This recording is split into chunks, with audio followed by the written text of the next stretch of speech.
The Battle of the Santa Cruz Islands was a significant naval engagement fought from October 25 to 27, 1942, during the Guadalcanal Campaign in the Pacific War.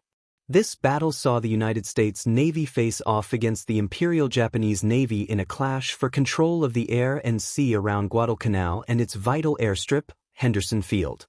Although the battle resulted in heavy losses for both sides, it marked a key turning point in the Allied effort to secure Guadalcanal and maintain the momentum of their Pacific offensive. Strategic context.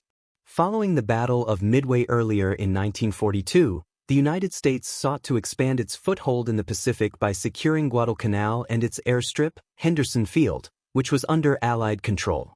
The Japanese, determined to retake Guadalcanal, launched a series of naval and air counterattacks in an effort to disrupt Allied operations and recapture the island. In October 1942, Japanese forces mounted a significant effort to dislodge the U.S. Marines on Guadalcanal and prevent their forces from reinforcing the island. To do so, they aimed to neutralize the American air and naval presence in the area, particularly at Henderson Field, which was vital for maintaining air superiority over the island. The Battle of the Santa Cruz Islands was part of this broader Japanese attempt to regain control of the Solomon Islands. The battle began on October 25, 1942, when a large Japanese force, led by Admiral Isoroku Yamamoto, launched an air assault on Henderson Field. In response, the U.S. Navy deployed a force of aircraft from aircraft carriers and station ships to intercept the Japanese. A series of fierce air and naval engagements took place over the next 2 days. The Japanese launched numerous airstrikes against the American ships and airfields, while American aircraft responded with attacks on the Japanese carriers and their fleet. Both sides suffered significant losses in aircraft and ships during the battle. The USS Hornet, one of the key American aircraft carriers, was heavily damaged and eventually sunk after repeated Japanese airstrikes. Despite the severe damage to American forces, the U.S. Navy managed to sink one Japanese aircraft carrier, the Hayo, and inflict heavy damage on another, the Shokaku. Additionally, the battle saw a successful American defense of Henderson Field, which remained under Allied control throughout the engagement. Outcome and significance.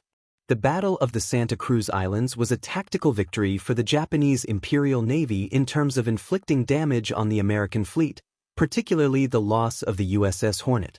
However, it was a strategic defeat for the Japanese, as they failed to dislodge the Americans from Guadalcanal or neutralize Henderson Field. Despite the loss of ships, the U.S. Navy retained control of the skies over Guadalcanal and was able to continue resupplying and reinforcing its forces on the island. The battle demonstrated the effectiveness of American aircraft in the Pacific, and it marked the beginning of the decline of Japan's naval superiority in the region. The Japanese had lost several aircraft and carriers, and their ability to conduct large-scale naval operations in the South Pacific was increasingly compromised. The Battle of the Santa Cruz Islands was part of a broader effort by the United States to secure Guadalcanal and turn the tide of the Pacific War. While the Japanese lost crucial air and naval assets, they continued to press their efforts to retake the island. However, the battle had significantly weakened Japan's ability to maintain effective operations in the Solomon Islands. Following the battle, U.S. forces on Guadalcanal were able to continue their counteroffensive, eventually leading to the Japanese withdrawal from the island in February 1943. The Battle of the Santa Cruz Islands highlighted the growing dominance of U.S. naval power in the Pacific and was a crucial moment in the Solomon Islands campaign, which was a key step in the Allied effort to push back the Japanese in the Pacific theater.